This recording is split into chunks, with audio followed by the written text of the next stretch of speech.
I'm Dr. Lily Krug, though most people just call me Lily these days. After years of saving lives, I now mostly deal with paperwork at a local hospital and occasionally help out new doctors. But today isn't about any of that. Today, I'm getting ready to meet Amy, my son Scott's fiancée. My usual home is under renovation, so I'm staying in this small, simple rental. It's not much, but it's comfortable enough for the time being. To make the meeting special, I decided to bake my famous apple pie.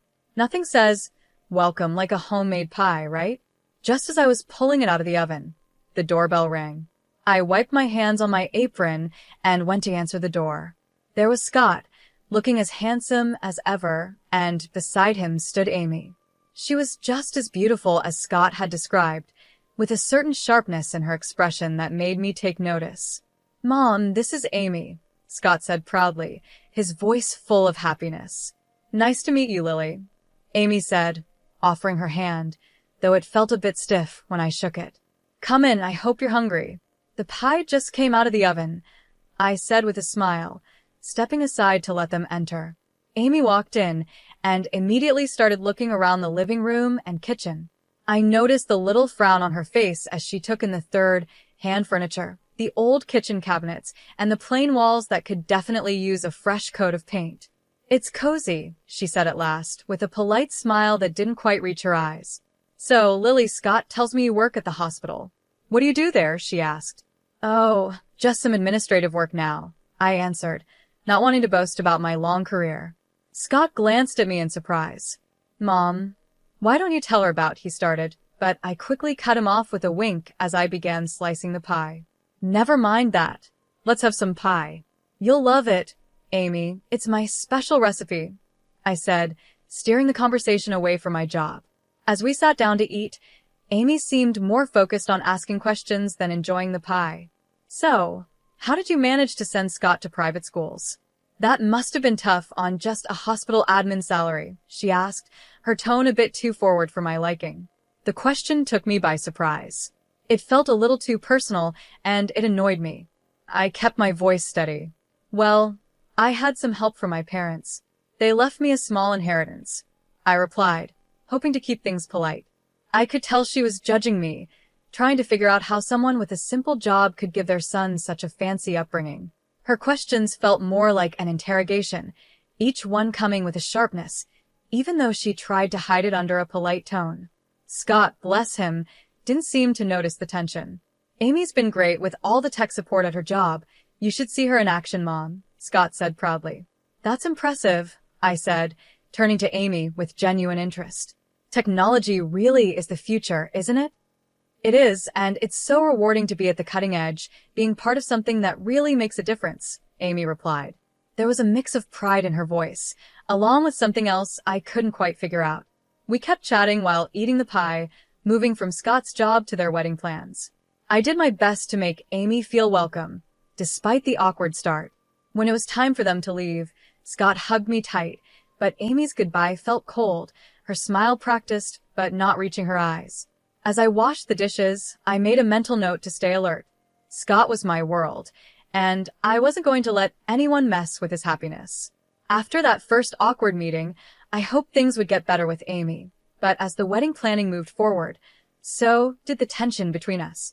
Amy had a way of keeping me out of the planning, using polite but cold responses that made me feel like an outsider in my own son's future. One afternoon, Scott and Amy came over to talk about the wedding. I had made some coffee and put out a few snacks, hoping to create a warm, welcoming atmosphere. "Mom, we were thinking of having the wedding by the lake. What do you think?" Scott asked, spreading out photos of the venue on the coffee table. Before I could answer, Amy quickly added, "Oh, Lily, it's a bit far from the city. I'm not sure if all our guests would like the drive. We're thinking of a downtown spot, right, Brian?" Her tone was casual, but her words cut me off before I could share my opinion. I kept my voice steady. "The lake sounds beautiful, Scott. It would make for some lovely photos, and a little drive wouldn't hurt anyone." Amy laughed, a high-pitched sound that grated on my nerves. "Oh, but you know how bad traffic can be. We wouldn't want our guests stuck on the road all day." I held back a sharper reply and forced a smile instead. "Well, Downtown is nice too, lots of great places there. Scott glanced between us, sensing the tension, but didn't say anything. He had always hated conflict, especially when it came to the people he cared about. Right, well, Amy's been looking into some great downtown venues, haven't you, babe? He said, giving her a supportive smile. Absolutely, Amy replied, flipping her hair over her shoulder. And Lily, we're also thinking of a modern theme for the wedding. Very sleek, very elegant. I'm guessing you'd prefer something more traditional? Her eyes glanced at my old coffee mugs and worn tablecloth, her words dripping with subtle judgment. I clenched my jaw, feeling the sting. I like modern just fine, I said, keeping my tone steady. The most important thing is that you two are happy. That's sweet of you, Amy said, her smile tight. We're just aiming for something more current.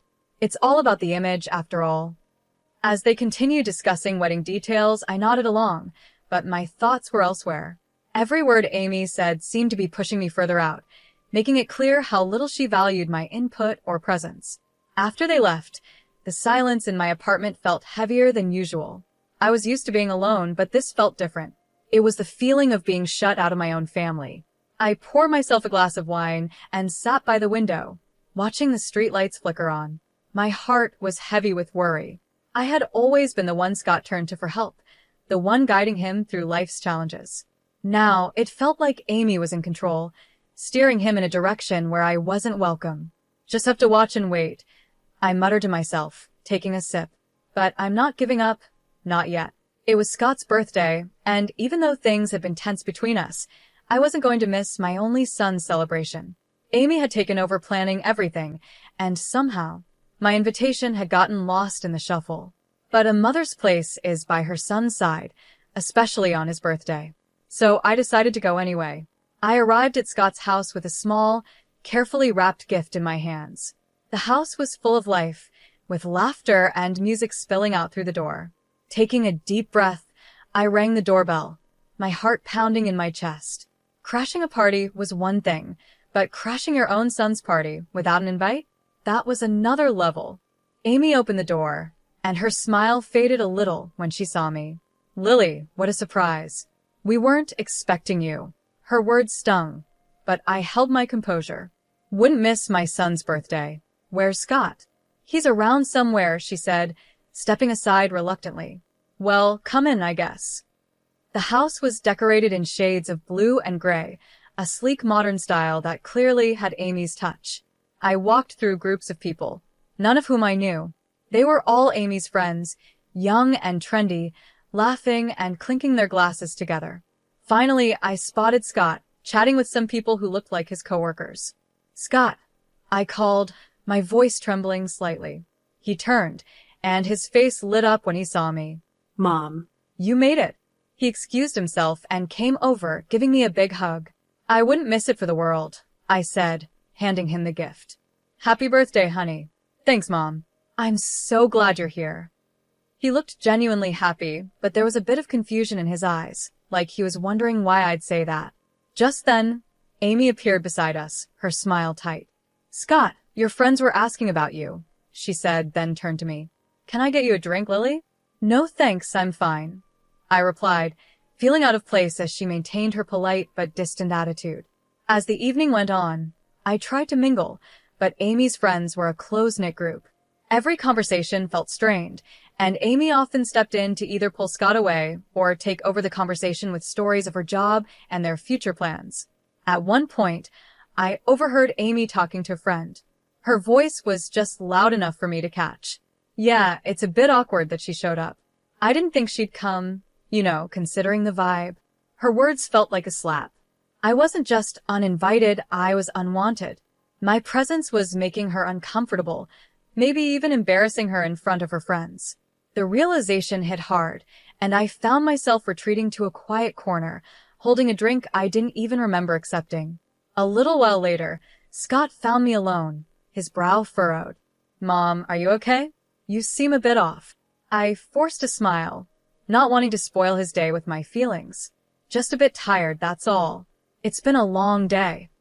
Do you want to stay longer, or would you like me to drive you home? His concern was real, but the last thing I wanted was to pull him away from his friends. No, you stay, Enjoy your party. I'll catch a cab, I said, standing up. I just wanted to see you and wish you a happy birthday in person. He hugged me again, looking a little worried. Thanks for coming, Mom. I love you.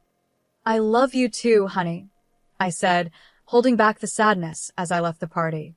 I love you too, baby. Always. With that, I slipped out the door, the sound of laughter echoing behind me as it closed. The night air was cold, but it was a relief compared to the warmth of a party where I felt like an outsider. The next morning, just one day before Scott's wedding, I was in my kitchen, the soft hum of the refrigerator the only noise in the quiet room. Then, I heard a knock at the door. Expecting it to be a delivery, I wiped my hands on my apron and went to answer it. To my surprise, it was Amy, standing there alone, her face serious, which didn't seem like a good sign. Amy, what brings you here this early? I asked, keeping my voice polite. Without waiting for an invitation, she stepped inside, her eyes quickly scanning my modest rented apartment, her disapproval barely hidden. Lily, I'll get straight to the point. I'm here to make things easier for everyone. I have a proposal for you, she said. Oh, I replied, my curiosity piqued, though I could feel a chill running through me. She pulled an envelope from her sleek, oversized purse and held it out to me. I'm offering you $3,000 to not come to the wedding tomorrow. We think it's for the best. I stared at her, not because I was shocked by the offer, but because she actually thought this was acceptable. And why would you think I'd agree to that? I asked. Her lips tightened into a frown. Let's be real, Lily. Your presence doesn't really fit with the kind of event we're planning. You know, with all the important guests we're expecting. My hands clenched at my sides, but I knew I had to play this smart. I'm sorry, I think I didn't hear you correctly, I said, tapping my ear, pretending like I hadn't understood. You want to pay me not to attend my own son's wedding? Why? Amy sighed, clearly annoyed.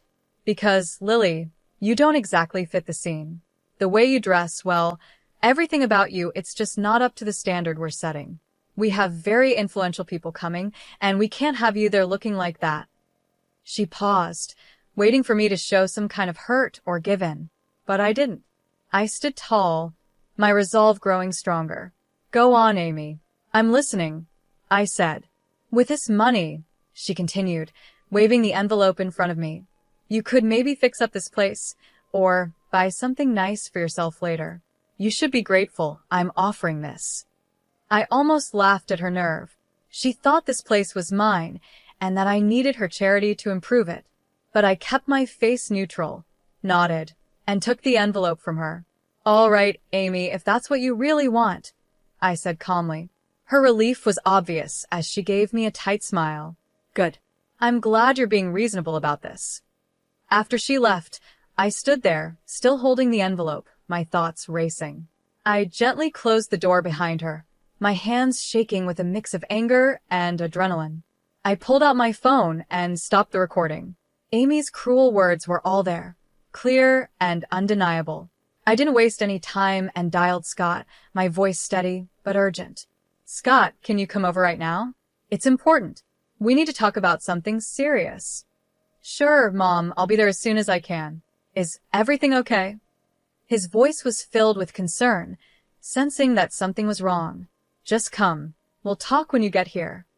When Scott arrived, he looked worried. He barely sat down before I said, listen to this, and played the recording of Amy's proposition. As he listened, the color drained from his face, and his expression turned to shock and hurt. Mom, I'm so sorry you had to hear that. I can't believe she'd say those things, he stammered after the recording ended. The wedding is tomorrow, Scott. What do you want to do? I asked, my voice calm but firm, letting him know the decision was his to make. He ran his hands through his hair, clearly frustrated and confused. I want to confront her, tell her it's over, and cancel the wedding. I can't marry someone who would do this.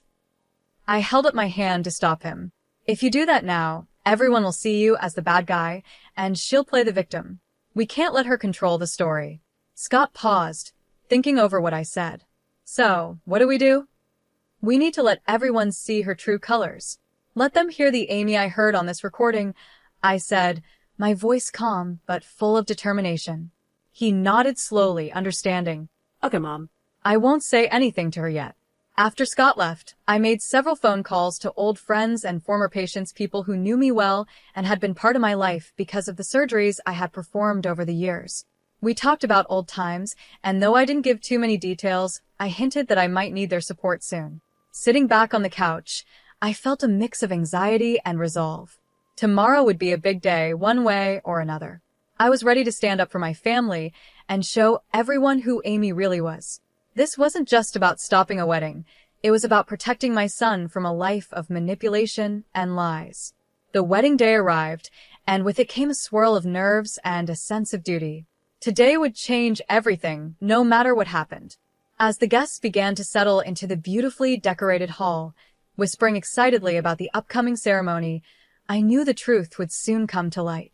I braced myself for what was about to be the hardest thing I'd ever done. The plan was simple but powerful. Just before Amy and her father were supposed to make their grand entrance, a video about Amy and Scott's relationship was set to play. Instead, I had arranged with the AV technician to play the audio recording of Amy's cruel offer. My heart raced as the moment got closer, knowing how much impact it would have. As the guests chatted, waiting for the ceremony to begin, I gave a signal to the technician. The lights dimmed, and instead of the soft music of the couple's video, Amy's voice filled the room, loud and clear. I'm offering you $3,000 to not attend the wedding tomorrow. We think it's for the best. There was an instant reaction, a gasp from the crowd, followed by murmurs of confusion and shock. People looked around, trying to understand what they had just heard. Then, the doors opened for Amy's entrance with her father, the timing perfect. The room went silent as they walked in. Her father smiled and waved, unaware of what had just happened. But Amy's smile faded as she realized that all eyes were now on her, filled with judgment and suspicion. As they reached the front, I moved to the second part of the plan. The screen switched to a video montage of testimonials from respected city figures, colleagues, and patients. They spoke about my years as a skilled surgeon, the lives I had saved, and the positive impact I had made in the community. The contrast was striking proof of my life of service and respect, directly challenging Amy's earlier words about my character. Amy stood frozen, her face pale, as the video continued. The guests, now clearly against her, whispered among themselves, their looks ranging from pity to disdain. Amy's mother, sitting in the front row, had tears running down her face, her hands covering her mouth in shock. Amy's composure crumbled, her earlier confidence shattered. She had been exposed in front of the very people she had wanted to impress. As the video ended, the room fell into a heavy silence. The weight of what had just happened hung in the air, thick with broken expectations and hard truths.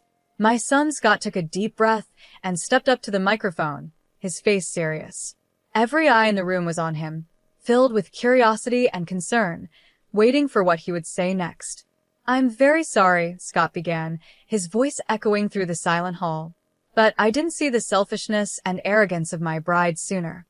He paused, looking out at the crowd with regret. I'm canceling the wedding, and I apologize to all of you for the inconvenience. Then he turned to me, his expression softening. Mom, I'm sorry. Thank you for everything you've done for me. Without you, I might have made the biggest mistake of my life. His voice cracked a little, and my heart filled with both pride and sadness for what he was going through. A soft murmur of support rose from the crowd, and some guests stood up, applauding his courage. A tear slipped down my cheek as I watched my son, standing strong and showing the values I had always hoped to instill in him: integrity and strength. At that moment, Amy, who had been standing off to the side, broke down in tears. I didn't know about your mother's background, she sobbed, her voice desperate. This changes everything. Please, Scott, can we just talk about this? But Scott shook his head, his decision firm. There's nothing left to talk about, Amy. It's over. Even her parents looked at her with shock and disappointment, clearly stunned by her actions. They, too, seemed caught in the uncomfortable position of seeing their daughter's mistakes laid bare in front of everyone. Frustrated and embarrassed, Amy's emotions boiled over. This is all your fault, she yelled at me, pointing a trembling finger in my direction. Her voice was raw with anger. You've ruined everything. With those final words, she ran out of the hall, her sobs echoing behind her as the door slammed shut. The room was left in silence, everyone processing the unexpected drama. I moved to Scott's side, putting my arm around him. "You did the right thing," I whispered, feeling the weight of the day pressing down on both of us. He nodded, wrapping his arm around my shoulders. "Thanks, Mom. I couldn't have gotten through this without you." As the guests slowly began to leave, many offered quiet words of support or simply gave us a reassuring squeeze on the shoulder. I felt a mix of relief and deep sadness. The day didn't go how any of us expected, but truth and honesty won in the end. Scott was hurt, but he was free from a future that could have been much worse. After everything settled down, I finished the renovation of my house. It's beautiful now, a place full of peace and light, just like this new chapter of my life. 3 years have passed since that day. Amy, Scott's ex-fiancée, tried reaching out to me a few times, asking for forgiveness, but after everything, I just couldn't. I told her no each time. The last I heard, she lost her job. Her boss had been at the wedding and saw it all. She moved out of the city, and I don't know where she is now. In the meantime, life moved on in the best way possible. I retired from my hospital job, finally giving myself the break I deserved after so many years of work. Not long after, Scott met Janet. She's a wonderful person, kind and beautiful inside and out. They got married last spring, and it was the kind of wedding we had always dreamed of, full of love, laughter, and real happiness. Janet respects me deeply, and we've built a strong bond. It's such a joy to see Scott happy and in a relationship where they truly complement each other. Just the other day, during a quiet dinner at my house, Janet told me how much she appreciates our relationship. "Lily, I really admire how gracefully you've handled everything. I'm so grateful for how welcoming you've been," she said, her sincerity touching my heart. "I'm just thrilled to have you in the family, dear. You make my son happy, and that's all I could ever ask for." I replied, my voice thick with emotion. The kindness and love that now filled my home were a far cry from the silence it once held. It had truly become a home, ready for future gatherings and family celebrations. Feeling lighter and more adventurous than I had in years, I made a decision that even surprised me. I booked a trip around the world. It was something I'd always wanted to do, but kept putting off. Now, with everything falling into place, it seemed like the perfect time. When I told Scott and Janet, they were thrilled. "Mom, that's amazing. You've always talked about seeing the world," Scott said, his eyes lighting up. "And you've more than earned it," Janet added, giving me a hug. "We'll manage just fine here. Go make some amazing memories." So here I am, finalizing itineraries and packing my bags, ready to explore the places I've only read about or seen in pictures. It feels like I'm not just traveling to new countries, but also stepping into a new phase of life, one where I can simply enjoy and embrace the beauty of the world.